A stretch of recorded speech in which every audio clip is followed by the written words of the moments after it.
The quote goes as follows: "Self-doubt can be an ally. This is because it serves as an indicator of aspiration. It reflects love of something we dream of doing, and desire, the desire to do it. If you find yourself asking yourself and your friends, am I really a writer? Am I really an artist? The chances are that you are." And it's that idea, Chad, that you don't have to wait for permission to be a writer or a musician or a podcaster or an artist. All you have to do is make art or write or podcast, right? There's no need to wait for permission from somebody. That world is way behind us. And by making that art, you become a writer. And just by doing it, that's where the joy should come from.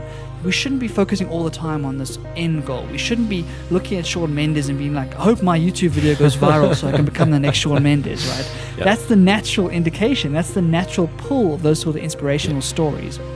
But if we can realize that the reason we feel so anxious about music, for example, is because we really care about it and we want to be good at it, that's a beautiful thing. That is a passion that most people don't find in their lives. They end up doing things they don't enjoy and end up doing things that are mindless and numbing because they haven't really bought into the real things that make them fearful.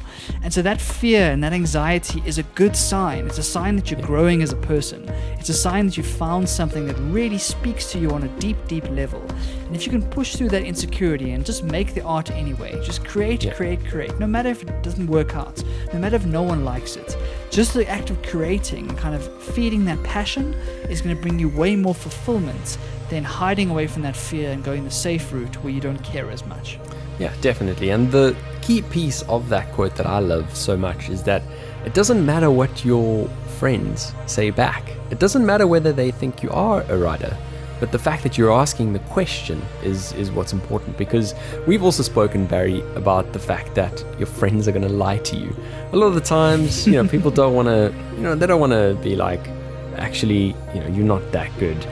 And so ultimately they'll say, yes, of course you are. Yes, of course you are, thinking that it's not going to have much of an effect. But that's what I like, is that it's not got anything to do with the answer that they give you to that question, but it's the fact that you're asking the question, the fact that you're knocking on the door, you're wanting to open it. That's what's important. Yeah, definitely. And it kind of reminds me, I watched an interview with John Mayer a couple of years ago, and he was chatting about, he was approached at a Q&A or some sort of behind the scenes session, and there was a girl asked him, how do I become a songwriter? And his answer was, you write songs.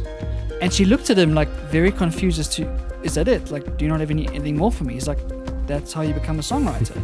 You write songs, and the first 200 are going to suck, but eventually with enough practice you start to realize how to get things right. Yeah.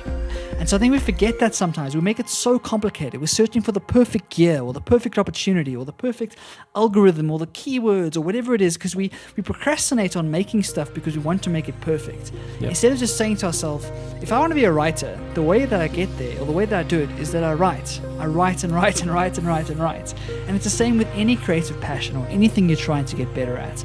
It just comes with practice. So don't focus so much on trying to optimize every single little detail when you're in the first kind of year or two of this new journey.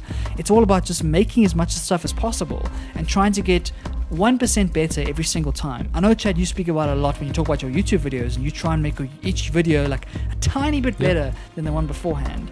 And over a long enough period of time, that makes a huge difference, right? But in the moment, it might feel minuscule because you're like, okay, this feels like I haven't made much progress. But if I've made that editing 1% better, or my sound design 1% better, or my B-roll 1% better, over time that compounds and gets you really, really powerful things. And so when it comes to anything you care about or trying to do in this world, just do it. For the love of God, just go and do it. Like, life is too short to just sit on the sidelines and worry about what people are going to think of you, and is it going to work out, and are people going to like what I make, and you're going to regret those thoughts. So if you have that idea, please just go and do it.